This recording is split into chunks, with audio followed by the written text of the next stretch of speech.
With YouTube attacking alternative media, please consider supporting the channel via Patreon for just $1 per month. Link below. Here's why racism will never go away. And this is, I believe, probably the truest way that I can espouse my thoughts on this one. Racism, in all forms, is taught. It's taught.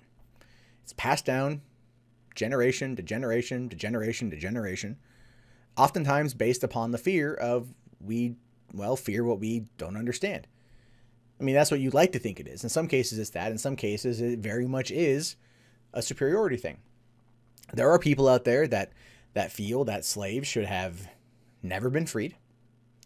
And there are people out there that refuse to acknowledge where the slave trade began.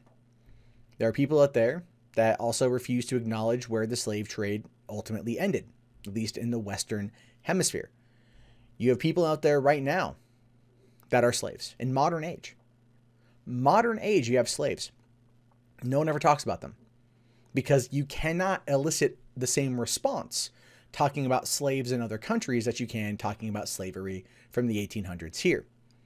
So racism is also a very profitable game depending on which side of the coin you're on. It doesn't matter which side. Horseshoe theory applies here. It's profitable if you know how to play it. If you can sit there and make statements like you want a white ethno-state, and that becomes a talking point for you as you rise through the ranks of online white supremacists, or, well, hell, even black supremacists, because you see that too. You can find an audience that will be willing to pay you money to espouse the views that they are too afraid to say themselves. Racism is nothing more than cowardice incarnate. That's all it is. It's just cowardice. You not understanding something, or willfully not understanding something, or willfully ignoring or altering a fact to try to back your narrative in order to prove that your race is superior than somebody else's is just ridiculous. There are people out there that like to argue race realism and all that jazz, and it's just stupid in my opinion, because it boils down, in my opinion, to a nature versus nurture scenario. But the thing is too, and again, I think being honest, is that everyone out there has some kind of prejudice. I think we see certain things that guides how we feel about stuff. You know, I'm not saying that I'm any different. There are things that I have caught myself thinking that I ask where this train of thought comes from. I have met people that have become very racist against a certain group of people based upon one horrible thing happening to them. But that's where they've allowed their mind to go to process their anger instead of dealing with it on a person-to-person basis. I love the line, judge a person not by the color of their skin, but the content of their character. I think we should all adhere to that more often, but at the same time, it's not profitable to do so in certain cases. And this goes from all people out there. You know, look at Al Sharpton and Jesse Jackson, right? What you have people out there that ultimately play the race card as a way to benefit themselves. Jesse Jackson just a few months ago was leading this charge, this crusade against BMW. I'm not kidding you. He went against BMW, claiming that only 13% of BMW dealerships in the United States are owned by black people. And that wasn't enough.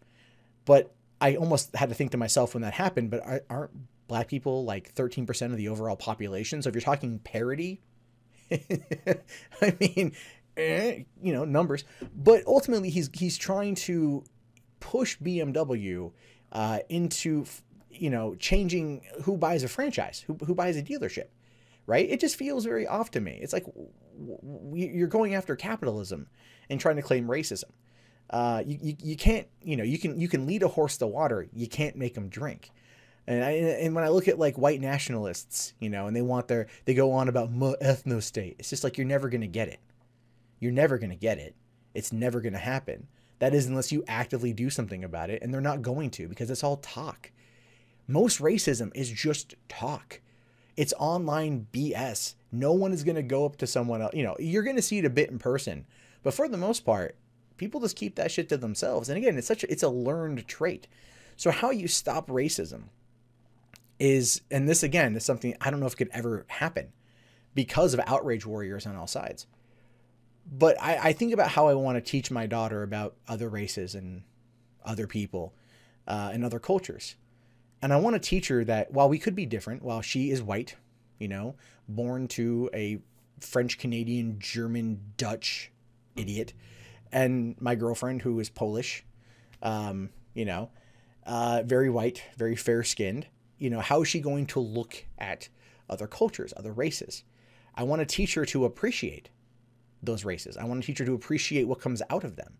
I want her to appreciate that we're all different culturally, but species-wise, we're all the same.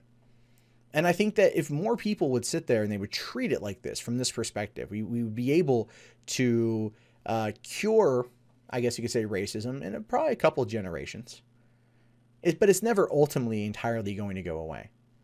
Because one of the biggest problems that we have right now, especially with social justice warriors and the regressive left and these outrage warriors, so to speak, they don't want it to, on either side. You want to have article after article from progressive blogs that are saying like white people are the devil. So then you can have the alternate side screaming, they said white people are the devil, but we need more white people in white jobs, to say this is white genocide. And it's like, you're just perpetuating the same bullshit. You're just perpetuating the same nonsense from the other side of the spectrum. You are literally doing it to earn a profit just like they are. It makes neither one of you any good.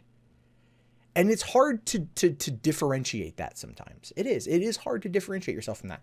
Because we all have thoughts, we all have experiences, our own, personal experiences that might lead into something. But we also live in a society right now where if you say something that might be not the best, right, you're immediately labeled as a racist. And when that happens, people try to get your entire livelihood destroyed. Well, what does that do? It never becomes a teachable moment for what not to say. It becomes a moment that actually ends up building more racists. It does. Because the people that are maybe feeling a little bit of something but don't, fully act on it, or they look to see this sort of thing happen and they think, how is that even remotely fair? Because we've seen it on the other side and that same treatment is not applied equally. And these are people that are always crying about equality. So if they don't get equality, what's going on? It sends all these conflicting messages because not everyone operates on the same with the same set of rules. So I think ultimately to get rid of racism, to stop racism, we need to get to a point where we need to teach kids not to be racist. There's a I guess you could call him like a spiritual counselor, right? Named Dr. Wayne Dyer. I brought this up before because I really love this quote. And he says that if we taught children at the age of 5 to meditate, to clear their minds for 5 minutes a day, we could end racism and all of this stuff in like a generation. And I think that's a big part of it, is we have so much coming at us all the time. We don't always know what to think and how to respond. And there are people out there that are really good at pushing a narrative one direction or another. And I think that's a lot of what happens. I don't think people out there, I don't think every alt-righter is a neo-Nazi racist. I think they got shit ideas, all right? But I don't think every Black Lives Matter person is also a racist. They just got some shit ideas at times. I mean, shit ideas are a dime a dozen. But when you start removing people's humanity and never giving them a chance to learn from things that they say and ultimately move to destroy everything about them, you're not benefiting the situation.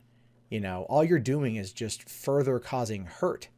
And that hurt manifests, it permeates, it festers, it grows gangrenous, it becomes rotten. And eventually that's what comes through. All I can do is teach my daughter to love herself, to respect everyone, and to be good and to be kind.